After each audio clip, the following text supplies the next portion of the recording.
તો 7 ઓગસ્ટે ઉજવાતા national handloom દિવસ નિમિત્તે ગુજરાતની ગૌરવશાળી હસ્તકલા પાટણના પટોળાને વિશ્વભરમાં આગવી ઓળખ મળી રહી છે।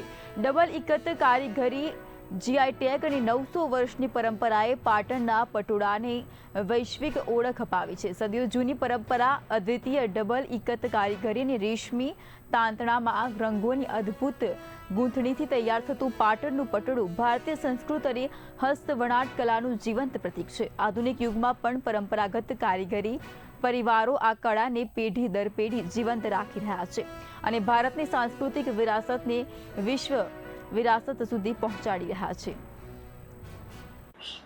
જે પાટણના પટોળા છે એ આ હસ્ત કારીગરી 2000 વર્ષ જૂની આર્ટ છે અને 2000 વર્ષથી એ જ પ્રોસેસને એ જ મેથડથી કામ થાય છે અને આજથી 900 થી 1000 વર્ષ પહેલાં અમે અહીંયા આવેલા અને ત્યારે 700 સાલી ફેમિલી પટોળા બનાવતા। ખૂબ જ હાર્ડવર્કને ઓછું મળતાના લીધે ધીરે ધીરે આ લુપ્ત થતી ગઈ અને આજે 3 ફેમિલી આ પાટણના પટોળા ઓરિજિનલ ડબલ ઇકત પટોળા બનાવી રહી છે અને 2013માં અમને આમાં જીઆઈ સર્ટિફિકેટ મળ્યો, જીઆઈ ટેગ મળ્યો હતો અને આજે અમે જે 3 ફેમિલી છીએ, 3-4 ફેમિલી, એ આ આર્ટને સાચવી રાખી। પાટણના પટોળાને જીઆઈ ટેગ મળવાથી એને ઘણા બધા ફાયદા થયા। એમાં એક તો કે કાયદાકીય સંરક્ષણ મળ્યું છે, એ સૌથી મહત્ત્વનું છે અને બીજી વસ્તુ કે આનું ડુપ્લિકેશન નથી થતું, એટલે એના લીધે શું છે કે લોકોને એક્ઝેક્ટલી ખ્યાલ આવે છે કે આ પરફેક્ટ અને ઓરિજિનલ પાટણનું રિયલ પટોળું છે।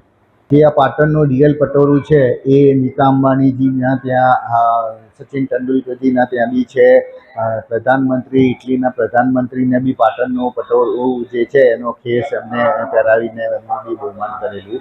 નરેન્દ્ર મોદીજીએ બી પોતે આ પાટણનું પટોળું ખેસ તરીકે જભા ઉપર પહેરીને।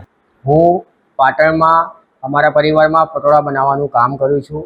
અમારું પરિવાર છેલ્લા 900 વર્ષથી પણ વધુ પ્રાચીન એવી પટોળાની પવિત્ર કલાને જાળવવાનું અને આપણા ભારત દેશના સાંસ્કૃતિક વારસાને જાળવી રાખવાનું કામ કરી રહ્યું છે। 7 ઓગસ્ટના રોજ આપણે ભારત દેશમાં નેશનલ હેન્ડલૂમ ડે ઉજવવા જઈ રહ્યા છીએ। તો આ નેશનલ હેન્ડલૂમ ડે નિમિત્તે હું મારા જેવા યુવા પેઢીના સગળા કારીગરો અને ભારત વર્ષમાં અલગ અલગ હસ્તકલાના તમામ કારીગરોને ભારતીય રાષ્ટ્રીય હાથશાળ દિવસની ખૂબ ખૂબ શુભેચ્છાઓ પાઠવું છું।